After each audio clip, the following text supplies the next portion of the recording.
Donc voilà, donc entre-temps, on va faire une petite digression, il y a un célèbre écrivain de fantastique et de science-fiction qui s'appelle Stephen King et qui voit le court-métrage Frankenweenie dans un festival. Il a la chance de tomber dessus quand même. Oui. Et ça, c'est important parce que peu de temps après, lors d'une soirée, ce monsieur Stephen King, que tout le monde a oublié maintenant. Oh, c'est Donc, un petit gratte-papier. Petite parenthèse, il y a son dernier livre qui est sorti juste avant le Crépuscule, un recueil de nouvelles. Voilà, on referme la parenthèse. Donc ce monsieur Stephen King qui a vu Frankenweenie, lors d'une soirée, il rencontre un acteur qui s'appelle Paul Rubens. Alors Paul Rubens, c'est celui qui incarne à la télé Pee-wee. Non. C'est un bide là. Pee-wee, c'est vrai que là, quand on dit ça comme ça, on dirait qu'on est en train d'imiter un animal, mais non, en fait, ce qu'il y a, c'est que Pee-wee, c'est le tout premier film donc accrédité de Tim Burton en tant que oui, mais alors Pee-wee, c'était une série télé à la base avec un personnage. Oui, mais je parle par rapport dans la carrière de Tim Burton. Et ce film est métrage. totalement méconnu du grand public parce que pour cause, il n'a même pas été distribué, que ce soit en DVD ou au cinéma en France. Et aujourd'hui encore, on peut il est ressorti il y a 2 ans. Ouais. Mais il faut la trouver quoi. En fait, ouais. Donc Pee-wee à la base, c'est un personnage qui anime une émission pour les enfants à la télé. Donc le personnage existe avant le film, on est d'accord. Voilà. C'est une espèce c'est un peu comme Mr Bean, il est un peu débile, oui. Un peu beaucoup même. C'est un grand enfant qui vit dans une maison tout seul, il y a plein de jouets, plein de gadgets. Donc c'est un inadapté social. Ouais, c'est un inadapté social qui est pas du tout en phase avec le monde extérieur. Donc bien sûr, ça va plaire à Tim Burton, ça. Donc ce qui se passe, je reprends l'anecdote avec Stephen King, lors d'une soirée, il rencontre Paul Rubens, l'acteur qui joue Pee-wee. Et celui-là, il lui dit, bah là, en ce moment, j'aimerais bien monter un long métrage sur le personnage que je joue à la télé, mais j'ai pas de réalisateur. Tim Burton, il fait, mais je viens de voir un truc, Frankenweenie, c'est génial. Ce réalisateur, Tim Burton, faut que tu l'appelles, ça correspond à ton univers. Donc voilà, Paul Rubens, il se dit, bon d'accord, je vais voir. Il voit Frankenweenie, effectivement, il se dit, ça pourrait coller. Donc il appelle Tim Burton. Donc, encore une fois, Tim Burton accepte le travail. Je mettrai un compteur si tu veux. Donc là, moi, je vais m'éclipser. Parce que je vais faire un gros aveu, c'est le seul film de Tim Burton que je n'ai pas vu. Mais moi je l'ai vu. Je peux monter. Donc là je vais faire parler Kenny un petit peu. Alors oui, en fait, bon, c'est vrai que... C'est pour le quota. C'est pour le quota asiatique. C'est ça, parce que depuis tout à l'heure je suis là, je me balance sur ma chaise sportive et tout. On a eu le quota. Non, alors c'est vrai que Pee-wee Big Adventure donc, est le premier film en réalité de Tim Burton, ce n'est pas Beetlejuice, le premier film. 1985. Pourtant tu vois, on est quand même dans les années 80. Et donc je me suis dit, bon... Pour la culture, ne serait-ce que cinématographique ou personnelle, ou même juste en tant que fan de Tim Burton, allez, on va essayer de le récupérer, de le voir. C'est pas lui, Pee-wee. Et donc effectivement, comme disait bien Jérôme, Pee-wee, donc c'est un adolescent, je vais dire, j'utilisais plutôt ce terme, puisque donc j'ai vu des extraits, ça fait. Il vit tout seul dans sa grande maison. Ouais, c'est plutôt enfant. Alors il ne travaille pas, mais il a plein de choses chez lui. Et donc son grand amour à lui, c'est sa bicyclette. Bon, il y a aussi son chien, quoi. Mais il vit vraiment tout seul dans son monde. Son chien, bon voilà, il faut demander à Tim Burton si... Bon bref, ça je sais pas du tout, il faudra lui demander directement. Ou même il a bien les chiens en même temps, Frankenweenie. Oui. Mais ce qu'il faut voir, c'est que c'est vrai que dans beaucoup de films de Tim Burton, de toute façon, chaque héros, beaucoup en tout cas, sont accompagnés du chien, quoi. Pour Tim Burton, c'est vraiment le symbole de la fidélité, de la confiance même. Bon, admettons, c'est une parenthèse. C'est pas comme, je crois que c'est Mamoru Oshii qui met un chien dans tous les films qu'il réalise, il en cache un l'endroit où... Tout à fait. Ah oui, c'est vrai. Ouais, mais attends, attention, parce que Mamoru Oshii, le truc, c'est que lui, il les cache un petit peu. Alors que là on les voit. C'est vraiment le compagnon du héros, hein, dans certains films. C'est le second rôle. De Tim Burton. Exactement, c'est le Sancho de Victor, par exemple, dans Les Noces funèbres. Enfin, bon, il y en a plein, quoi, de personnages. Dans l'étranger de Monsieur Jack. Déjà, ouais. Et non, en fait, donc ce personnage... Dans Beetlejuice, c'est un chien qui provoque l'accident au début. Enfin bon, voilà. Oui, mais là, c'est pareil, c'est vraiment anecdotique, hein, parce que là, après, on le voit plus. En fait. Vas-y, continue. Et donc, Pee-wee, qu'est-ce qu'il fait de ses journées? C'est simple, il prend son petit déjeuner, donc à base de céréales. Oui, exactement. Exactement comme dans une pub de Golden Grams. Oui, mais attends, non, j'ai vu l'extrait, c'est des céréales Mr. T. Oui. Ah ouais, en plus, Mr. T.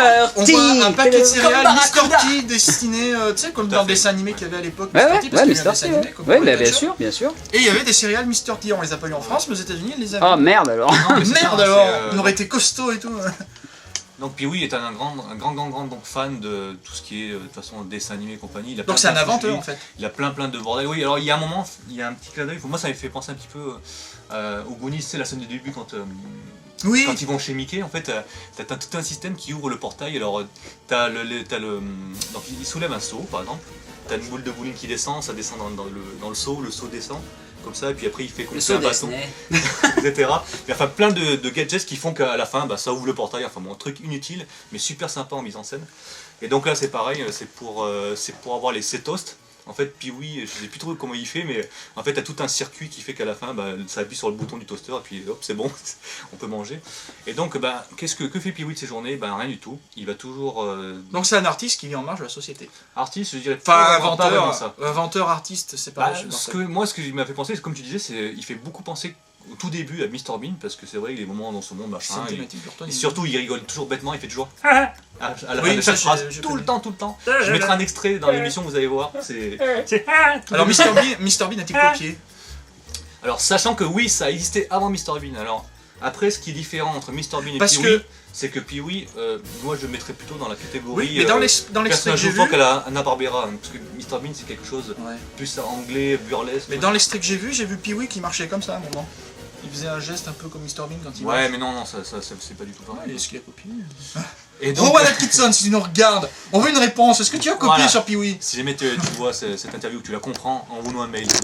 Si tu la comprends, surtout ça. Donc, dire que pour les Français, c'est pas. Et donc là, on parle de simplicité, donc on parle du personnage qui a ras des pâquerettes, parce que lui, c'est juste inventer des inventions un peu loufoques, presque inutiles. Tu as fait un euphémisme? De quoi? Inventer des inventions. Oui, mais bon, c'est pas grave, j'ai pas dit donc, je viens de le dire. Et donc, voilà. Et donc, lui, son. C'est en bas de l'écran.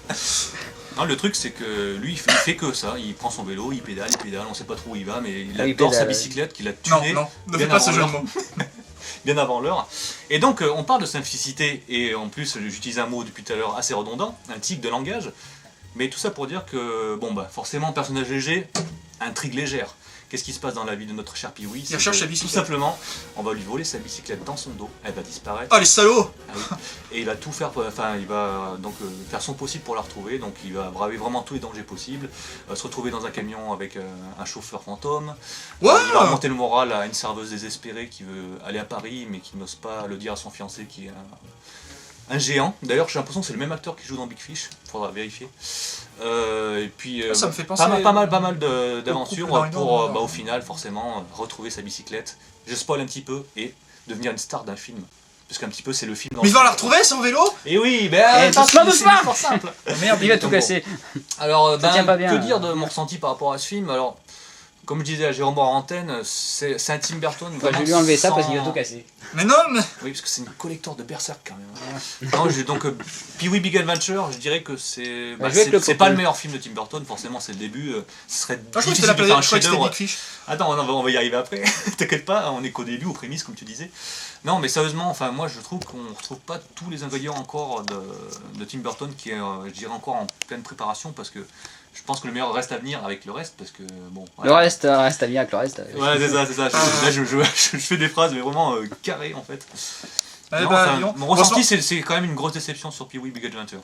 Parce que autant il y a des très très bonnes idées, comme je te disais par rapport à l'histoire, tu as des bonnes mises en situation, une idée cinéastique de base assez sympa, mais c'est longué, c'est même le rire sympathique de Pee-wee, au bout d'un moment, c'est sûr que s'il le fait pendant une heure. Non, mais c'est ça, et puis même, comme disait l'acteur qui fait Pee-wee, il en fait trop, c'est du cabotinage à l'état pur. Oui, mais c'est fait exprès en fait, c'est le personnage. Et, non, mais je sais, parce que les avis sont partagés. T'as d'un côté les gens qui disent oui, c'est un chef-d'œuvre, j'ai entendu ça dans des critiques, le film le plus drôle de tous les temps, ce qui est faux, ça passera jamais devant Dumb and Dumber qui reste mon préféré.